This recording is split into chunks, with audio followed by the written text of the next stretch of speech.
రేపు నా birthday actually. But నాకు చాలా బాధగా ఉంది. బికాస్ ఇది లాస్ట్ ఇయర్ అవుతుందేమో నా బర్త్డే. అండ్ ఇంకా ఇయర్ కూడా నేను అన్మ్యారీడ్ లాగా, అంటే పెళ్లి చేసుకోకుండా నా పెళ్లి చేసేస్తారేమో ఇంకా నెక్స్ట్ ఇయర్. బికాస్ ఆల్రెడీ నాకు పీగ మీదకి వచ్చింది 2025లో పెళ్లి పెళ్లి పెళ్లి పెళ్లి అని చెప్పి.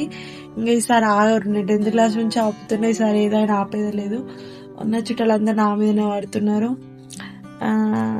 బట్ నా కన్ఫామ్ గా చెప్పలేను, కావచ్చు కాకపోవచ్చు. బట్ నేను కావదనే కోరుకుంటున్నా నెక్స్ట్ ఇయర్ కూడా. అసలు చిన్నప్పుడు బర్త్డే అంటే మస్తు ఎగ్జైట్ ఉంటుండే.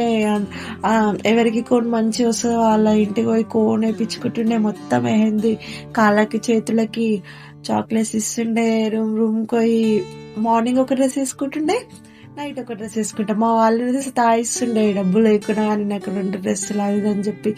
హాస్టల్ వెళ్ళినాక ఇంకా కేక్ అన్నది ఇస్తుండే, డ్రెస్ అన్నది ఇస్తుండే. చాక్లెట్స్ అడ్జస్ట్ అవుతుండే.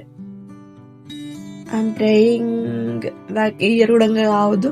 అసలు నా బర్త్డే ఇప్పుడు నేను మంచిగా సెలబ్రేట్ చేసుకో, I have money and everything.